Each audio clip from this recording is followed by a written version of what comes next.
What's up? We're back. The Ringers NBA Previewpalooza. I'm Chris Ryan. This is Justin Verrier. This is Jonathan Sharks. This is Kevin O'Connor. I am blessed to be among the three wise men. I can feel myself getting smarter about basketball already. We've put up a ton of videos already. Claytheism. We interviewed Roy Hibbert on The Watch. There's division previews, conference power rankings for you to check out on theringer.com. Watch us on YouTube. Watch us on Facebook. Watch us on Twitter. Please comment. Please ask us any questions you have about, say, Pacific Division teams, which is who we're going to talk about now. So hit us up at the hashtag NBA Palooza. We'll be reading your questions live during this video. I know the divisions don't matter, but this is a fun one. Let's say they did matter. I would love the Pacific. The Clippers, the Suns, the Kings, the Warriors, and the Lakers. We're going to start, Kevin, by talking about the Kings. The Kings are going to be fun. They are going to be fun. So that's the weirdest thing is, like, we're now in a... Do you think that the Kings really actually are changing their culture? This has been the big thing coming out of Sacramento. We're changing the culture. I think there's been some kind of changes in their front office, first of all, and that's trickling down towards the roster. They drafted De'Aaron Fox, who was a culture changer, alongside Buddy Hield. Having those two guys off their bench behind two veterans, I think that'll be good for them, you know, really to give us a preview of the future, along with guys like Bogdan Bogdanovic, Scala Bissier, Willie Cauley-Stein. I mean, they have a lot of young Flying around. talent. I have a 100% sincere question for you. Okay. Who is the general manager of the Kings now? Because Scott Perry went to go run the Knicks, and it was like Scott Perry fixed it. Well, that might be an issue there, Chris, because of the fact that they've had so many different voices within their front office that long-term you wonder who is really in control there. However, I just think the roster and the coach, I think good things are happening for that team right now, where even if their record's really bad and even if they're like having a lot of poor performances, the important thing for that team is that the young guys make individual progress and they kind of find some cohesiveness as a unit. All right, let's talk about these young guys because I want to talk about the man that Lonzo Ball seems to think is Jason Voorhees, De'Aaron Fox. Let's say I just landed, I just woke up from a cryogenic sleep and I do not know anything about De'Aaron Fox. Give me his game in like 2 or 3 bullet points and why I should care about him. I'm going to say his dad's name is Aaron Fox, which is awesome. That's dope. Perfect. He is probably one of the fastest players in the league, first of all. Okay. He loves Dragon Ball Z. That's two down. Two good. He's an excellent defender, hard-nosed defender, hustles hard, plays hard, good playmaker and passer. Really, like, he's a complete point guard for the most part, except the one flaw with him, like with a lot of guys, the jumper is a little bit iffy. The jumper is a little iffy, but he's good form, got good touch near the rim. Is there a Chip England on the Kings bench that I don't know about? No. Is there someone on the Kings bench? Or in the front office. Okay, so you know, one of the things that's going to be interesting about watching the Kings this year, just really quickly, is the fact that they do have all these veterans like George Hill, like Vince Carter, like Zebo. Are they going to be able to satisfy what the veterans expect at this point in their career with still bringing guys like Scal and Willie Cauley along? You know, I think that's really where the issue could present itself, is if those guys are playing 30-plus minutes per game and you're not getting enough developmental minutes for the young guys. So maybe if you're those veterans, it's important that you are getting buy-in from them to say, you know what, like, you guys are along for the ride, but really the focus is on the development. So that could be problematic, but I think those guys kind of knew what they were signing up for. Yeah, I mean, I feel like Vince and Zebo expect checks, right? Right. As long as those checks clear, it'll be okay. Yeah. Well, George Hill is the one I worry about, just because he's the actual player in his prime. Yeah. He's not just getting in there and just trying to continue his career. So, like you said, I wonder if they're going to win too many games this year when they should be probably playing for the future, maybe getting a frontline guy to go around a De'Aaron Fox. Because this is Luka Doncic. This is the last year before that pick goes to Boston. Yeah, so they really have to have a good draft pick this year. That's really interesting. I wonder if there could be a lot of mystery, like we're shutting him down for the season because of his back, you know, that we don't even know about. All right, let's move on from the Kings, and let's talk about the Phoenix Suns. Justin. Yes. Don't ever talk to me or my sons ever again. How you like just, no, forget it. No, okay, so we've talked a lot about the Suns over the last couple of days where I guess we just are like, we're just all assuming this is going to be the worst team in the NBA pretty much, right? Well, they have every reason to be bad. Right. And I think they're actually doing the right thing here. I mean, I think we're going to get caught up in another losing season for Phoenix. What do they really have on their roster? But I think if you look at the Thunder model, which is what a lot of people like to bring up nowadays, like, oh, they did it the right way. Well, really what they did was they drafted well, and they just let their young guys play. We always talk about Russell Westbrook had the most turnovers like that season, his first rookie season, and how much that helped him. I'm glad that they're giving these young guys kind of the rope to find out who they are, Josh Jackson, some of these other guys. So let me ask you this. Are the Harden, Westbrook, and Durant, are they already on the Phoenix Suns roster and they're developing, or are they still have to draft them? I don't even know if they have the Roberson yet. So we'll see. I mean, I like Devin Booker, but is he just a scorer? Can he do anything else besides that? I like Josh Jackson. He has a lot of upside. He's really tough. He has great hair. But I don't know if he could shoot once again. And then you have all these guys in the front court. They pretty much drafted Dragan Bender, Marquise Chris in the same draft, which is like a good thing, but at the same time, it showed just how much of a roll of dice all of these guys are to begin with. Now, we got a question from Twitter about Willie Cauley-Stein for Kev about whether or not he would be trade bait. That comes from Philip Rules. I would actually throw this to both of you guys. Both of these teams have so many young assets that you could see a trade. Would the Suns be interested in packaging some of these guys? I mean, Robert Sarver seems like he would love to have someone who puts butts in seats every once in a while. Like, they've gone after Aldridge over these years. Kyrie. Yeah. What do you think? Do you think the Suns, do they have an itchy... Is there a little bit of an itch to get out of this tanking business? Maybe. I mean, if they feel like that's their best route to do so. I mean, I know we talked about them a lot. Kevin especially did with Kyrie Irving. I don't know if it really would have fit with what they're doing there just because of their timeline. You would have been competing for a playoff seed. I don't know if that really changes your trajectory all that much. If I was running the team, I would definitely just play for that draft pick, see how it goes, and maybe even use that as trade bait going forward. I think the big question is Bledsoe. If he goes the other way, move him to a good team. Yeah, right. I wanted to ask you something. How good is Booker? He's good. I mean, are the highlights kind of blinding us to some of the flaws in his game though? Like the peak games, the 70-point game or whatever, throw off his night-to-night contributions? I guess the tough thing is, he just takes a lot of shots and plays no defense. If you're a young player, it's pretty easy to look decent doing that if you're a good player at all. So he's not being asked to do It's much. a 20-year-old player who's being asked to take on, everything. For that team, he's asked to carry the whole entire load. I mean, he's doing things that he didn't even do in college. Yeah. Well, and we have a question from Facebook from David Molnar. Would Booker actually benefit from just being, if they just told him, look, man, just go score? Yeah, that's what they do. Yeah. Or you mean like Klay Thompson? If he just has to shoot, and that's it. Yeah, I totally think so. I don't think he could be Klay because he's probably going to be the kind of defensive player Klay is. I want to see Booker become more of a passer, expand his game. Yeah, and to Charks' point here, I mean, moving Bledsoe might allow him to do so because when Bledsoe was out, he was able to run the pick and roll a little bit more, play more as a one. I think that would actually help him long term, even if that's not his specific lane going forward. Do you feel like the Suns need to make a couple of decisions after this season, whether it's who they're going to kind of emphasize in terms of Chris, Bender, Warren, Booker? Who are they actually going to say we're building around you, Josh Jackson? I mean, at what point does this turn into a collection of young guys who are slowly getting older but not getting better? I think you have time. I mean, I know a lot of people are giving up on Dragan Bender, and rightfully so to an extent, but he's still a really young guy. And Marquise Chris came in, you knew what you were getting, a super raw young player. So I think if you're Phoenix, like Justin said earlier, you need to take a little bit of a patient approach unless that right trade comes available, whatever it might be. I think you need to continue playing, have the long view here. Because Bender, Chris, those guys aren't going to be players that make an impact right away, and they weren't. Josh Jackson is a guy who could make an impact right away on his offensive end of the floor. It depends on the jumper. But really, Booker and Jackson are your young guys that can make an impact now. The other guys, you're going to need to be patient anyway. Who would you take, Booker or Chris? I mean, not Booker, Bender. Sorry, Bender or Chris. If you were drafting right now? No, for the future. Who would you just go? So if it's for this single season, probably Chris. Just for the future, I'm taking Bender still. Yeah, I like Bender. Okay. Yeah. Let's get on to our Los Angeles Lakers. We're filming this in Los Angeles, and you can feel the purple and the gold. But you know what? It's been a minute. And this is probably as excited as people have been about the Lakers in how long? Since Kobe. I mean, but when Kobe was good, not oh my God, I can't believe Kobe Since the Dwight Howard team, maybe? Yeah, because I think that the Kobe victory lap, the Kobe retirement tour, felt like 3 years in basketball years, even though. And so we have the Lakers, we have Lonzo Ball, we have the cult figure, the folk hero Kyle Kuzma growing. But if you look at this Lakers roster, it's not bad, man. Yeah? You think so? Okay. I like Lonzo. I like Josh Hart. I know that Josh Hart is kind of an unknown.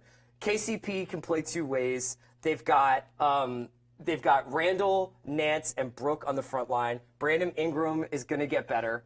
I don't know. I think that there's a lot to like among this Lakers team. My prediction is that they're going to start hot and then probably have a leveling out. Not unlike what happened last year. Yeah, but maybe a little bit hotter than that, or maybe a longer hot streak, and then We'll be talking, will the Lakers make the playoffs? Right. There'll be a moment We're talking about it right now. So. Yeah. How high expectations should Lakers fans have?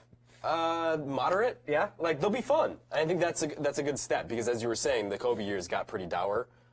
For a while, there's almost like a fight between the fan base, whether or not you're a Kobe fan or an actual Lakers fan, because he was doing so much damage to the actual team.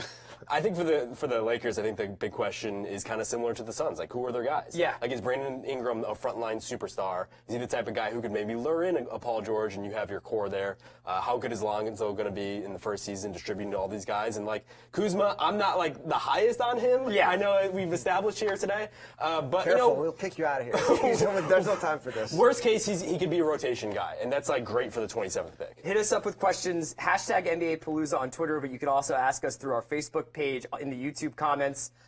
We have one question here. Kieran Lardner on Facebook wants to know, how many assists do you expect Lonzo to average this year per game? 8, 9, something like that. 7-ish, yeah, somewhere in there probably. How, like, with Lonzo, I think that's going to be a case where, like, at least for a little while, nobody's going to have the book on him yet, and I think he's going to be a little bit hard to guard in his first season. I think he'll actually be pretty good. Going against Patrick Beverly on Thursday night. That's going to be a Patrick trip. Beverly is definitely going to dive in that kid's ankles within the first minute. Beverly will put out the whole book of how to defend Lonzo Ball, though, on opening night. Here's another big question for the Lakers, right? We're all kind of like at least interested, if not excited, about this roster. But what we're told over and over again is this is the landing spot for LeBron. This is the landing spot for Paul George.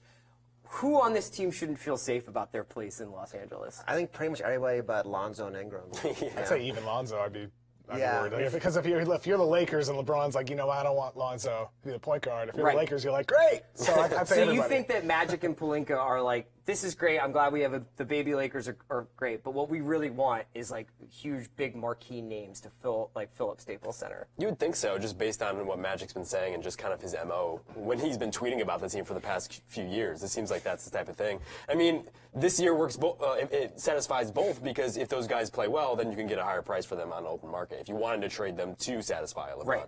Over Optimal on Twitter wants to know, keep Brook Lopez for next season or go for cap space? I think you can do both for now. I mean, there's no real rush on it, right? He'll be free. You go after LeBron and Paul George, and you can just say, Brook, just wait a little while. It won't be a huge market for him, probably. It's like Magic Johnson takes every opportunity, every single time he's on TV, every time he's interviewed, to make the point that Lakers have space for 2 max players. So, I mean, you can do that with Brook Lopez where you're chasing that max guy, and if you don't get him, maybe you do bring Brook Lopez back. Alex Kirshenbaum wants to know, this is from YouTube, I drafted Lonzo Ball in the 5th round of my head-to-head fantasy league. Did I make a mistake? 12 teams. I don't actually play fantasy. You play fantasy. Did he make a mistake? I mean, as a keeper, he seems good, but next year he's probably going to be pretty bad. I mean, he took him above Kuzma. That was probably the only one to say. All right. Let's get to the champs. We have a video you guys can check out on our NBA Preview Palooza page called Champs Chat, where we really exhaustively talked about Golden State this season. But in some ways, a team this good, it always feels like you're either not talking about them enough or you're talking about them too much. It's just like they're this kind of nebulous thing that's hanging over the NBA. Even around the office, there have been people who are like, man, it doesn't really matter. Like, the Warriors are going to win. So, Charks, let's talk about the Warriors, man. How good can this team be? Bill was just in the office, and he was like, the real question is, are the Warriors going to go, like, 80-2? Could they just, like, rip off, like, the greatest season we've ever seen? I mean, it's definitely possible. Kevin wrote an article today about like them being the greatest team of all time. They have all the pieces. They won like 67 games last year, 16-1 in the playoffs, and they should be much better this year. Durant's integrated in the team. They're deeper. They have more shooting. It's hard to see them losing a game if they want to win a game, basically. Right.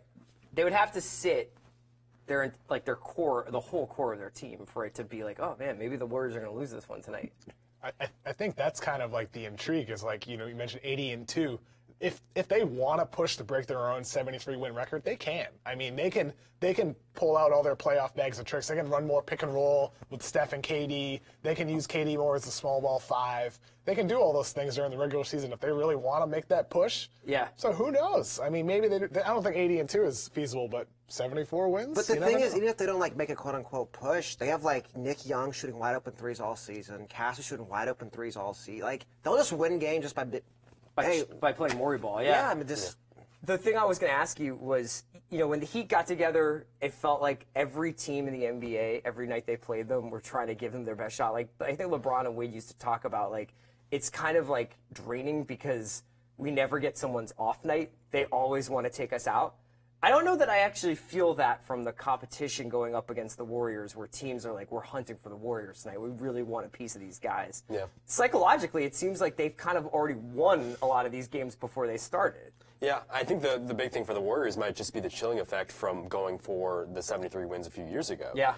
They realized how much that wore them down. At least, like, it seemed like that was the case later in the playoffs, where obviously the 3-1 jokes came from somewhere. And I think that's enough to, like, maybe stop them from going for it this regular season. I mean, to a certain extent, they can only do so much. I think even their backups are going to win a lot of games for them. But I don't see them really pushing once. I mean, maybe 70, but like past that seems like a stretch. See, I think I want to see them like rest like Steph 10 games and let Durant just jack like 30 shots in those games. Then rest Durant 10 games, let Steph jack like 30 shots. Just do stuff like that all Adam season. Silver will not be happy with the Sharks. Tanya Hubbard has this question. Has Kevin Durant become a weird offseason distraction? You can debate that. But I do think that it alludes to like the enemy within problem, which is basically like, are we sure all these egos can ride together for a fourth season of challenging? Yeah, disease and more. Yeah, right. What do you think? I think they can all ride together easily. Yeah. I think their style of play is perfect. I think all those guys have clearly bought in. I mean, maybe 2 years from now it becomes an issue, but right now, this season, it's totally cool. I think we should all troll Golden State about Steph versus KD all year round. Yeah, I mean, just, that's like, like get under their basically, skin as much it's as possible. our civic duty. Who's better? Who's better? At Vanilla Walla on Twitter says, imagine an NBA minus Curry. Imagine a Warriors minus Curry. Where do the Warriors finish without Curry? Ooh, that's a good question. Number one. Durant MVP for sure. Give them like Jeff Teague. Like, they're still the one I mean, seed. even Ian Clark, I think they would have been pretty good. They're still really good. Yeah. Vegas has set the total for Houston Golden State at 232. Thoughts? The over. I'm not a math guy. What's that each team coming to? It's like 115, 116. I'm taking the over with Golden State. Slightly.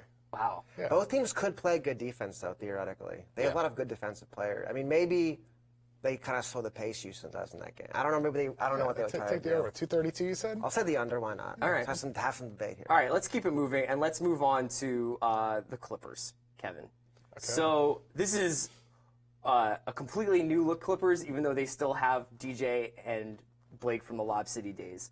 But in terms of how they're going to play, in terms of the depth, in terms of expectations, which I think are strangely like better suited to this team than they have been in the past, where everybody was just like, well, are the big three going to do it this year or what? Yeah. Can they get out? I feel like anything is kind of a positive for the Clippers. If they get this 4 or 5 seed and they maybe make it out of a round, that would be really like a positive year for them, don't you think? Oh, I agree. And I think with the Clippers, like, they have a wider variance of potential outcomes this year than maybe any team in the league. Oh, man, that's true. If all those guys stay healthy, Blake Griffin has had injury problems. Gallinari has had injury issues. Beverly has. Yeah. And those are 3 of your 4 top guys. And if those guys all stay healthy and they play the same ball movement style that they did in preseason, they're going to be pretty good. But if those guys have injury issues, could they like maybe miss the playoffs? Yeah, I mean their outcome's pretty good, but also pretty bad. I think it's interesting. It's like you have Doc not being GM versus losing Chris Paul. Does that even out? And they finally have actual players to fill out the roster. Right, now. yeah, they have like a 12-man roster. But will he stagger? Like, will he actually play like a normal, not like, I'm bringing in my bench now? You know what? Just let Milos do whatever the hell he wants. Yeah. That's my advice for Let Doc. Milos cook. Yeah. Exactly. Like, that's the only thing I want to see from this team. I want to see him throw the most unnecessary, just flashy passes. From behind half court. If they work. Double passes. Alley-oop. What do you think about the idea of Blake running this team? I mean, of Blake, the offense flowing through Blake. I mean, we've talked a lot about Point Blake. We've talked about his playmaking ability. Are you excited to see it this year? Yeah, I think Blake, when he found out Chris Paul left, like him and DeAndre probably partied for a week. Like, yes, let's go get some stats, whatever. I mean, both me and Sharks wrote about Point Blake, and like that's something both him and I agree. Like, let's see more of it. I mean, we're talking about one of the better playmaking big men that we have in the league today and maybe in the past 20, 30 years or so. Well, this is going to be the thing that I'm actually going to be watching more than the Teodosic alley-oops is the body language. It's just in terms of how much happier do these guys look to not be playing with Chris. Because I think like, Chris's rep as a teammate kind of suffered a little bit last year in terms of those guys just looked a little miserable playing with him. Yeah, I mean, I think you could take a look at our discussion about them right now. Just the vibe about them is completely changed here. And, like, I'm kind of back in on Blake Griffin. I know, like, the injuries are a concern here, but I picked him for preseason MVP last year, which is the dumbest thing I've ever done. I saw him shooting some threes in the preseason. You know what I think it is that, like, when we look at somebody like LeBron and Kyrie requests a trade to leave LeBron, and I just, like, as soon as that happened, I was like, where do I put money on LeBron for MVP? Right. Because I think that's a guy who plays with a chip on his shoulder. I don't think we always see from Blake, like, man, this guy is taking this super personally. You know what I mean? Yeah. Like, I just think that has always been the missing thing with Blake is, like, that feeling like if Blake gets punched in the mouth, he punches back. Literally. Yeah. And, like, this year, like, how many years does he have left of being a peak athlete? Like, let's get Blake out there. Let's maximize. Let's squeeze his orange for all it's got. And let's see him put up some stats. We've got a bunch of questions from folks, so I'm going to run through the Clippers ones, and then we're also going to check out some of the questions for these other teams that you have for these guys. For Clippers, Barry Wills on Facebook says Blake is only good for 50 or 60 games a season at this point. If you're lucky, that's kind of that's a reality they may have to deal with. Simon Kaskelberg says, should the Clippers start Teodosic or Beverly? I think you start Beverly for sure because Blake has the ball anyways. Yeah. All right. We also have, what are the odds on the Clippers trading Austin Rivers this season now that Doc's not the GM? 100 times higher than they were when Doc was the GM. Okay, let's run through some of the other questions we have for some of these other teams from earlier. The last time, so Miss Kelly B says, the last time I was this excited about the Lakers was when Kobe had both of his original Achilles. That's good. Nice. Marcos on YouTube is saying that the Suns' entire season should be built around tanking for Luka. Is Luka the guy that you think the Suns should be targeting? I haven't watched Bagley play much. Luka's awesome, but what's your Bagley take? I would say it doesn't have to be Doncic, but make it one of those guys. I mean, there's 5 guys, whether it's Bagley or Porter or Ayton or Bamba. If you end up with one of them, I think you're pretty good. Okay, so PJ on Facebook actually asked a pretty good question is, by the end of the season, who will be the more impactful rookie, Jordan Bell or Kyle Kuzma? Oh, I love Jordan Bell. I think that Jordan Bell was like the Draymond of this draft until Kuzma came along. I know. It's going to be Jordan Bell. Yeah. Didn't he get a 5x5 in Summer League? Yeah. What did he like? I mean, Jordan Bell is the kind of guy that I wouldn't be surprised if he's like in pretty deep in the rotation. Like he's playing a lot of minutes in the by the He'll take playoffs. McAdoo's role, right? Yeah. Like that's his minutes right there. If Draymond misses any time, which hopefully he doesn't, but if he does slide Jordan Bell right into that role, he's going to star. Also, Jordan Bell, actually a good college player. Yes. Yeah. I'm just saying. He's a NCAA defender, Justin Barrier. Andy Clark on Facebook. This one's for KOC.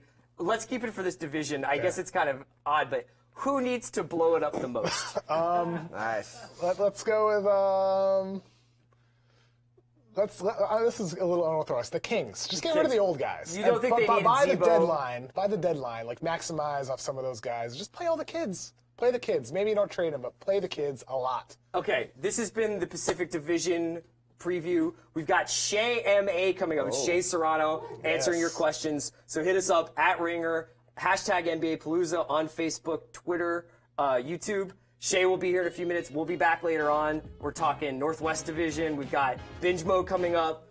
We've got Sources Say, so stick around. NBA Preview Palooza. Justin, John, Kevin, we're out.